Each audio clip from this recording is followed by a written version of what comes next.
we are going to be joined by Ross Forbes momentarily, missing out, of course, due to suspension. Making his way through the labyrinth of tape that you have to do to get up to us now. Looked like he was climbing in a boxing ring there. Alright, Ross, how are you? Well, Ross, thank you very much for joining us. And well, first of all, what have you made of that first half? We were talking a wee bit, perhaps, about you can start to see the fatigue kicking in players. It was, wee slack touches here and there. Is that something that you think that maybe is becoming the case? I'm not too sure, but I mean, there has been a lot of games in a short space of time, and there's no any training being done around, so it's hard. But I don't think the pitch helps. For up here, pitch looks quite good, but when you're down there, it's very hard and bobbly. So I think that's maybe the wee bit of the excuse for the touches and stuff. Obviously you're out tonight, but tell us a wee bit about how difficult this run is from a player's point of view, and particularly with yourself playing in midfield. I mean, that's a huge amount of ground that guys like yourself, Karsey, Nat are all having to play every 2 or 3 days. It is, but it's enjoyable at the same time, playing games every couple of days. It is hard, but this is what we've signed up for, and we've just got to get on with it. There's no excuses, and just got to get on with it, basically. This season, obviously, Suns have struggled a fair bit in front of goal. From where we are, it looks like the quality is there, both in midfield and in attack. What do you think it's down to? Is it a confidence thing now? I mean, what would you put that down to? I'm not too sure. I think we are creating some chances and stuff, and just maybe not taking them. I think you need maybe 1 or 2 to go in. But you think with the Huntly game, we scored 4 goals, that it might have come off after that. But it's still not happening. So hopefully, it'll turn tonight, and then the next few games we can take into that.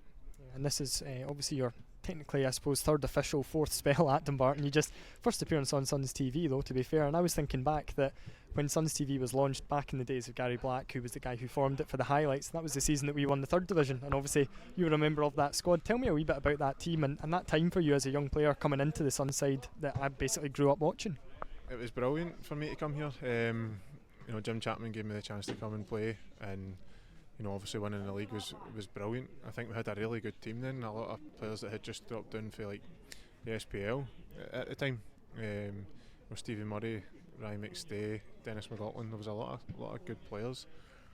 So I think in the end the quality that we had helped us, and it shone through at the end. But I've loved it a lot. I've loved every time I've been here, and it's a great club. So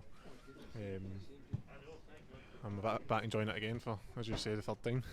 As a young player, how big was that? Because you obviously went into the Motherwell team after that, and I think you were scoring goals in Europa League qualifiers not too soon after you'd won the league with the Suns. It was massive for me to come. I'd never experienced what it was like to play professional football on a Saturday. So first and foremost, to get that experience, then helped me to go back to Motherwell and play. So I'll be forever grateful for Jim Chapman to give me that chance to come and play. And about that time, and this is something that Chris, if he's been attention, will mention, but he was looking into the Scotland under-21 squads and so on that you were in, and there were a few good players in that. I say trying to fill time as Chris looks for his notes. Under-19s it was. Under-19s, right. Go on, Chris. So I've had this written down all season, and I've not said it on the broadcast yet. So if I'm right, I've got 1 Scotland under-19 cap in 2007, and the squad that I saw, the midfield included Scott Arfield, John Fleck, Paul Coots, Barry Bannon, Kevin McDonald and Stephen McGinn. Aye, that was right, aye. Well, I'm sure that was away to Iceland, was it? Sure. Can't see your notes, but no, the Scotland team we had at that time as well, there was Jamie Murphy in it as well. Jamie Murphy, yeah. Had a great career.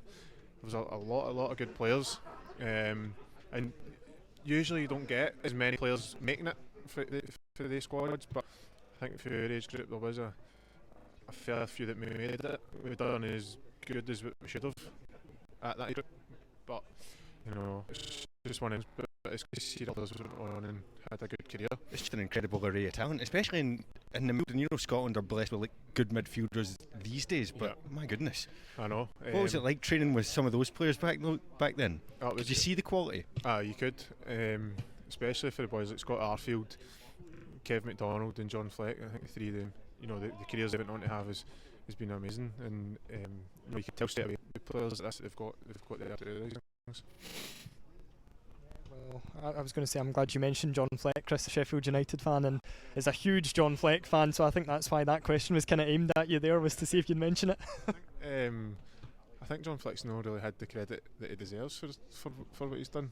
I think in the Premier League he's been one of Sheffield United's most consistent performers, and I don't know, that maybe the hype at Rangers just was too much for him, but you know, he's went on to have a great career and one of the best players that I've played with. I feel like personally with those, I think it was 4 or 5 seasons at Coventry in League One, he just kind of drifted out the Scottish eye almost.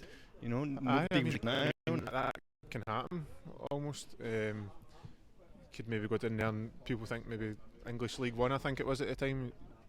It's not great, but obviously he's been playing at a great standard, and then Sheffield United pick him up, and you can see because he continues it into the Championship, into the Premier League. You know, so he's obviously got the ability. And just last of all, then, Ross, are you confident about Sun's chances of staying up? Obviously in a relegation battle at the moment, but I mean, you know Jim Duffy as well as anyone. You've been at the club, well, more times than most people. You confident about the chances that, you know, this form in front of goal will turn and that Suns will have enough to get over the line?